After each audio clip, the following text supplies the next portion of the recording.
As I look back on this road I've traveled, I see so many times He's carried me through. And if there's one thing that I've learned in this life, my Redeemer is faithful and true.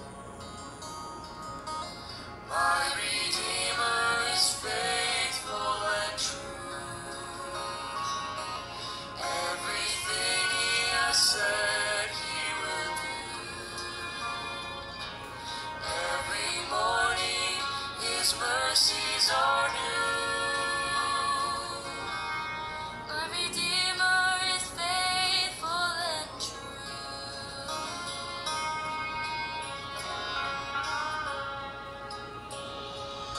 My heart rejoices when I read the promise.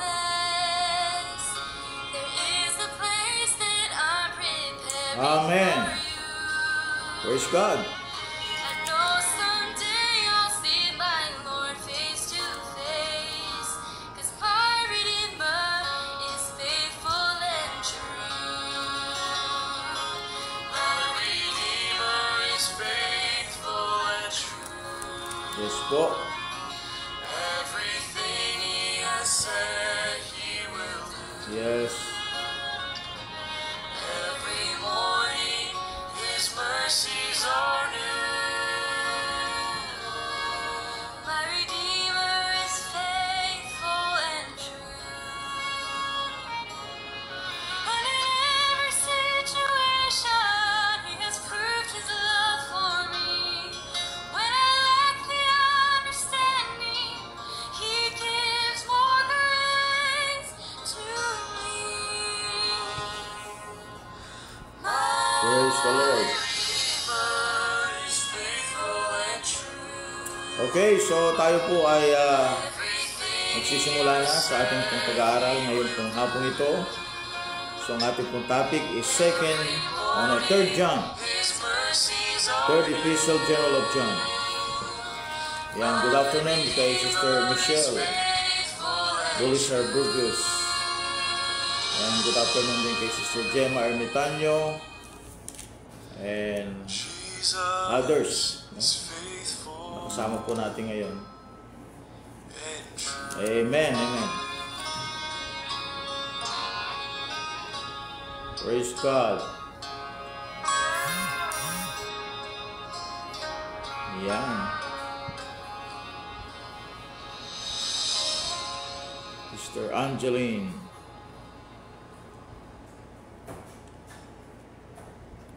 Amen, amen. Alright, so tayo po ay papatuloy na. At bago po tayo mag-start, tayo po muna ay mag-pray. Manalangin po tayo. Dakilang Diyos, salamat po muli Panginoon sa hapong ito na iyong pinagkaloob para po God ay muling mapag-aralan ang iyong mga salita. At we're going to talk about your word, Lord God, and please guide us and bless us with knowledge and understanding. And Lord God, gabayin mo rin po ko Panginoon Diyos bilang tagapagturo. At sa lahat po na makikinig, ikaw po ang siyang manguna sa kanila. Salamat po sa lahat po ng biyaya tulong mo Panginoon sa maghapong ito. At papatapos na naman po ang isang araw. Panginoon Diyos, salamat po at mula sa paggising hanggang ngayong oras na ito, Panginoon, nandyan po ang iyong pag-iingat. Thank you for everything, Lord, in Jesus' name. Amen. Ayan po, no? So tayo po ay magpapatuloy sa ating pag-aaral since we have studied the book of John, and then we proceed to 1 John, and then nung nakaraan po nandun pa ako sa Vietnam nung diniscuss ko po yung 2 John, at ngayon naman po ay follow up nito yung 3 John. Okay, so introduction lang po sa ating pong nag-iisang chapter, no, ng 3 John. So unlike his second epistle, the Apostle John addresses this third epistle to a person who has a name. Kasi po yung 2 John walang pangalan, nakalagay lang doon, the elect lady. Pero dito meron na, the well-beloved Gaius or Gaius. This is like Luke addresses his gospel in the book of Acts to Theophilus, Luke 1:3, Acts 1:1. Moreover, John makes a direct reference to the church in verse 6 and 9. No? Nakalagay po doon yung church sa verse 6 and 9 in this epistle. So John makes a direct reference to the church. The epistle is the shortest of the 5 single chapter books in the Bible. So ito po yung pinaka-shortest. We have Obadiah, Philemon, 2nd and 3rd John, and Jude. Although it is 1 verse longer than 2nd John, which has 14 verses, it has less words, 294 words. So kung ang 3rd John ay merong 14 verses, ang 2nd John naman ay meron siyang 13 verses. Kaya lang bakit mas maikli po yung 3rd John? Sapagkat po yung words ay mas makonti.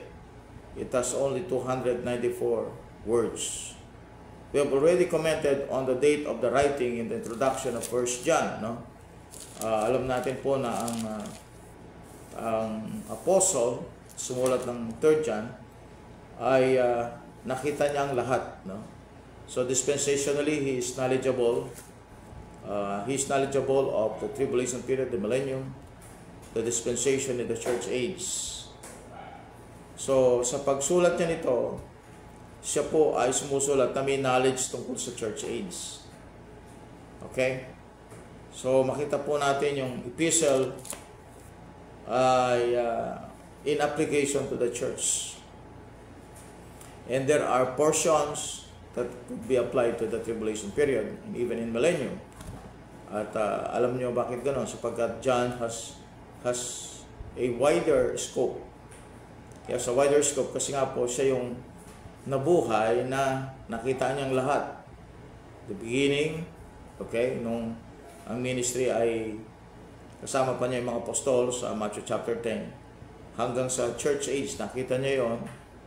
Ang buhay niya na-extend hanggang AD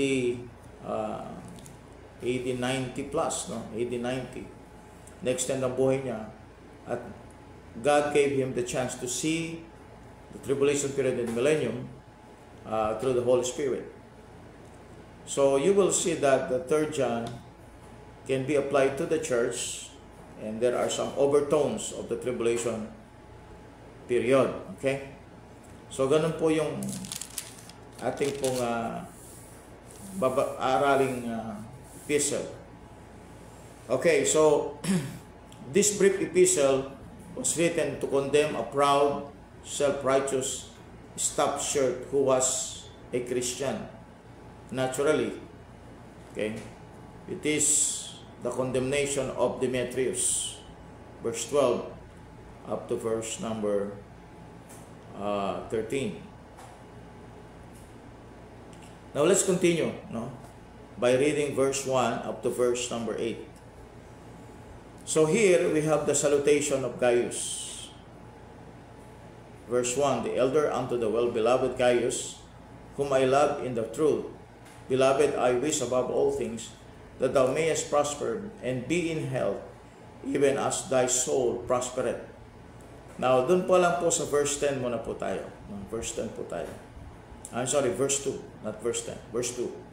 Sabi niya, Beloved, I wish above all things that thou mayest prosper and be in health, even as thy soul prospereth. So we have in verse 2, this is the verse used by the health and wealth preachers to propagate the prosperity gospel. So ito pala ang verse na ginagamit ng mga prosperity gospel preachers sa ating panahon. And most of them are tele-evangelists. Okay?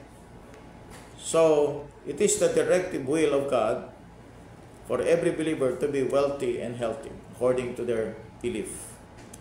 As proof of this, the minister who has become rich by milking a bunch of Christian babies, 1 Corinthians 3 verse 1 and 2, and suckers, Ephesians 4 verse 14, out of their money holds himself out as an example. Where this puts Peter in Acts chapter 3 verse 6, Paul in 2 Corinthians 12 verse 9 to 10, Galatians 4:14 and Colossians 4:14, and 2 Timothy 2:11 or 4:11, 2 Timothy 4:11. And thousands of poor, deceased Christians throughout India, Africa, Central America who love and serve Christ more than any charismatic preacher or television evangelist you know, okay? All the benefits of the atonement are not manifested in the church age. So John is wishing for something, not teaching it a solid doctrinal truth. He is wishing. John is wishing for something, not teaching it as a solid doctrinal truth. So kung meron po man kayong marinig, no, ng mga nagtuturo ngayon na prosperity gospel, no, na kapag tayo po ay naging faithful, no, sa ating Panginoon, you can see prosperity in our lives. Which, kung makita ninyo sa Bible, hindi mo makita yan sa mga Christian na nabuhay ng unang panahon. That includes the apostles. So it's a twist. You know? So they use this verse in a different application. So dito si John, he is wishing for something, not teaching doctrinal truth. Okay? So, ngayon po kasi talagang laganap yan eh. No? Sabi nila na, unari, may televangelist, so ipopromote niya yung sarili niya. So, kaya siya naging mayaman dahil siya naging faithful sa Panginoon. Kaya, may lang magbigay yung mga tao para sa ganon, they can be like him. And they're going to use this verse to prove that it is biblical. Pero kung titignan mo sa Bible, no, as we have said that Peter, Paul, and thousands of poor deceased Christians throughout India, Africa, Central America who love and serve Christ more than charismatic evangelists are living in difficulties. No? And some are even sick. So it's a doctrinal truth. This is a wish for a Christian. Sabi niya, Beloved, I wish above all things that thou mayest prosper and be in health even as thy soul prospereth. Okay? So we have additional naman kasama na ngayon. We have Sister Laila and Sister Anna. Amen. Praise the Lord. And Brother Levi. No? At ang ilan sa mga kasama natin ngayon po ay we have Sister Grace. Amen. Yan. Okay, so tuloy po tayo. Verse number 3, For I rejoiced greatly when the brethren came and testified of the truth that is in thee, even as thou walkest in the truth. I have no greater joy than to hear that my children walk in truth. So you can see this same parang desire, no? In 2 John verse 4. Sabi niya, I rejoice greatly that I found of thy children walking in truth as we have received a commandment from the Father. So the desire of John is to see the followers of Christ, yung my children dito are Christians, that they see them, or he see them walking in truth. So following the Lord, obeying the Lord. Okay? I have no greater joy than to hear that my children walk in truth. No greater joy. Ibig sabihin, John has a lot of joy in himself. Marami po siyang joy sa kanyang puso. Kita niya ang Panginoon physically. Nakita din niya yung transfiguration ng Panginoon sa Revelation chapter 1. And nakita din niya yung eternity, nakita niya lahat, yung heaven and yung earth. All the joy that ng isang taong nakita niya ang langit. But sabi niya, there is no greater joy than to hear that my children walk in truth. So there is more of a longing, even though he experienced the joy of seeing heaven.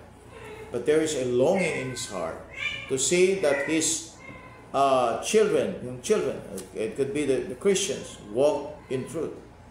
Beloved, thou doest faithfully whatsoever thou doest to the brethren and to the strangers.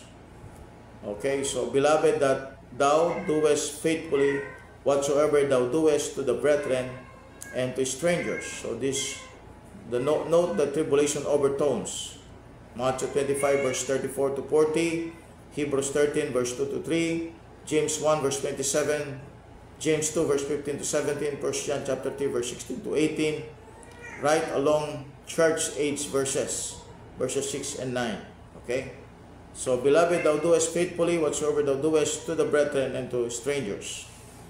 Verse 6, which have borne witness of thy charity before the church, whom if thou bring forward on their journey after a godly sword, that thou shalt do well. See the word charity there, no? You compare that to 1 Corinthians chapter 13. Sabi niya dito, which have borne witness of thy charity. No? Charity is a love, no, in action.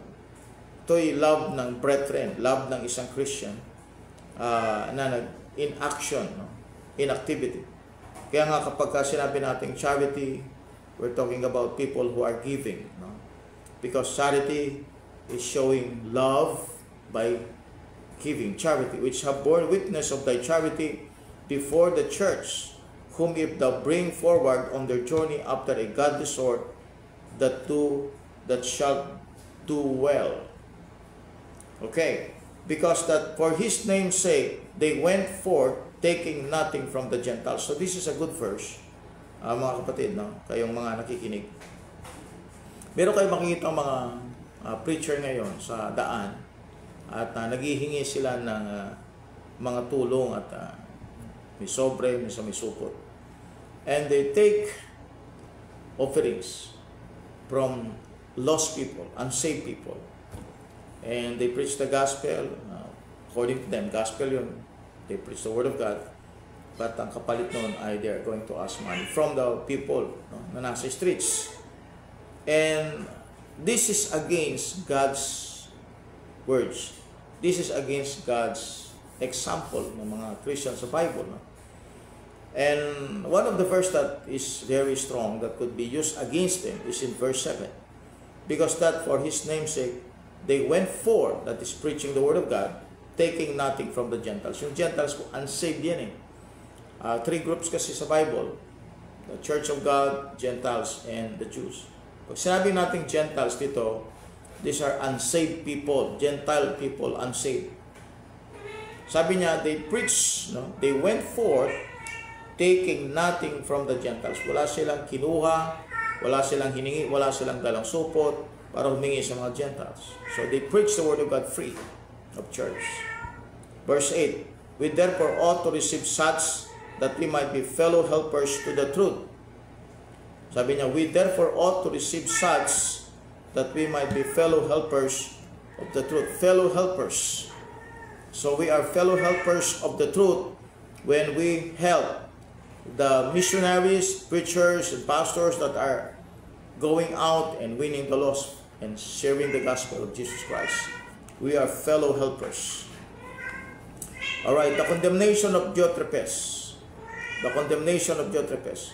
I wrote unto the church, but Diotrephes, who loveth to have the preeminence among them, receiveth us not. Wherefore, if I come, I will remember his deeds, which he doeth, prating against us with malicious words, and not content therewith, neither that he himself receive the brethren, and forbiddeth them that would, and casted them out of the church.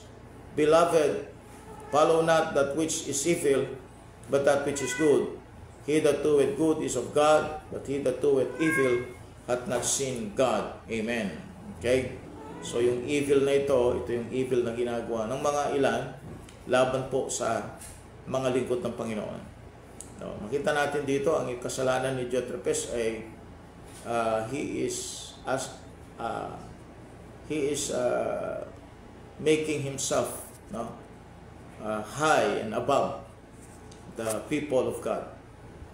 Sabi ng Bible, who loveth to have the preeminence among them. Kaya itong si Diotrephes, naging hadlang siya sa mga missionaries because yung pride na nasa kanya. Hindi niya tinanggap yung mga missionaries sa church, kundi sabi ng Bible, and cast them out of the church. Pinaalis pa. So hindi ito missionary minded. Ito yung taong ang gusto lang niya is sumikat, makilala. Siya yung ma-promote, no? May mga taong ganoon sa church, no? Na kapag sa gawain ng Panginoon, they love preeminence. They love to be somebody. They love to show up and they love to see. Gusto nila na sila po ay sila yung angat, sila yung sinusunod. Preeminence. Okay? So hindi po natin kailangan ng mga taong doon sa simbahan. Ang kailangan ng nating mga tao sa simbahan ay yung mga nasa ang kanilang puso ay mapagkumbaba. Diotrephes. Okay? Meron ba kayong Diotrephes sa church? Meron ba kayong kilalang dating kasama na ang ugali niya ay Diotrephes? Okay? So hindi po tayo dapat ganoon. Ito po ay kino-condemn ng Bible. So the condemnation of Diotrephes. Alright? So first part natin is salutation to Gaius.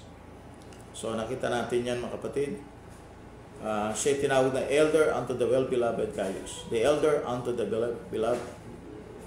The elder unto the well-beloved Gaius, whom I love in the truth. So John assumed himself as the elder. Parang si Peter din, elder. So si John dito tinawag siyang elder. Alright, Peter was also called elder in 1 Peter chapter 5. So we have the salutation to Gaius. And then, nakita natin po yung problem sa church. At meron isang Diotrephes na naging hadlang para sa pagpasok ng mga missionaries. Okay? So, dapat hindi po ganun. No? Dapat hindi po ganun. Ang sino man sa atin ay tayo po yung maging katuwang, maging fellow helpers tayo according to verse 8. Okay, verse number 12. We have verse number 12. So sabi niya, beloved, verse 11, beloved, follow not that which is evil. Huwag tayong sumunod sa masama, but that which is good. Doon tayong sumunod sa mabuti. He that doeth good is of God, but he that doeth evil hath not seen God. So makita natin mga kapatid na kapag unsaved, no? Pinag-usapan natin unsaved, lost people, what we can expect from them ay yung mga evil things, no? So sabi nga niya, kapag tayo Kristiyano, kapag tayo ligtas, we don't have to be followers of evil people. Kasi tayo dapat ang example ng kabutihan. Okay? And here you will see na kahit nung unang panahon pa, ang church po ay mga problema sa mga tao mismo na nasa loob ng church. And one of that is Diotrephes. No? Diotrephes has a bad character. No? A bad character na dapat hindi po gayahin ng mga mananampalataya. Let us be willing to be fellow helpers of the truth. Amen. Ano man ang kalagayan natin sa church, whether tayo po yung nasa baba, sabi natin poor among the poor people in the church, or we are not pastor, we are not Bible teacher, we don't hold position in the church. But one thing that we must have is a good character to help the ministry. And if there are missionaries that will visit our church, then we have to be part of their work by helping them, encouraging them. Amen. Don't be like Diotrephes. Okay, verse 12 to 14. The condemnation of Diotrephes, or Demetrius, the condemnation, commendation. Kanina nasabi ko ata yung condemnation, commendation. Yung kay Diotrephes, condemnation. Yung kay Demetrius, commendation. No? So tatlong tao ito, Gaius, Diotrephes, at saka si Demetrius. So commendation, no? Itong kay Demetrius, na nabanggit ko ata kanina, condemnation. So, ang condemnation kay Diotrephes dahil sa ugali niya. Sa commendation naman ay kay Demetrius. Sabi ng Bible, Demetrius had good report of all men. Ito naman yung tao na may good report. No? Contrast doon sa ugali ni Diotrephes. And of the truth itself. Yeah, and we also bear record, and you know that our record is true. Okay? That our record is true. So we have that in John 21 verse 24, no? Corresponding verse, John 21:24. I had many things to write, but I will not with ink and pen. Okay? Okay, verse 13 and 14. Cross-reference niyan ay 2 John verse 12. Tignan sa verse 12 ng 2 John. Having many things to write unto you, I would not write with paper and ink, but I trust to come unto you and speak face to face, that our joy may be full.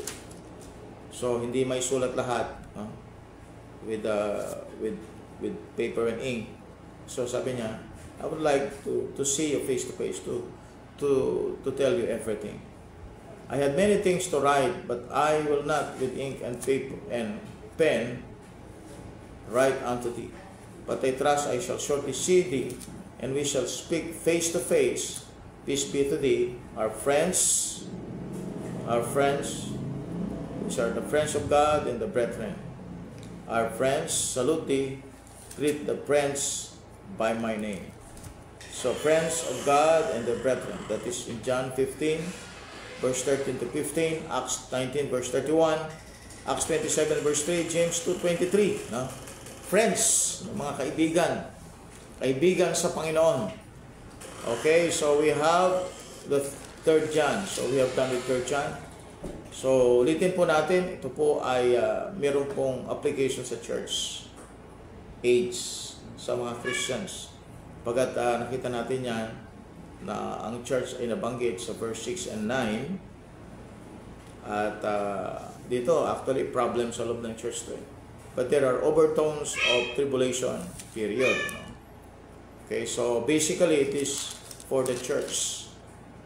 Alright, so yun lang po mga kapatid. So we have known who is Gaius, which is an important person to John.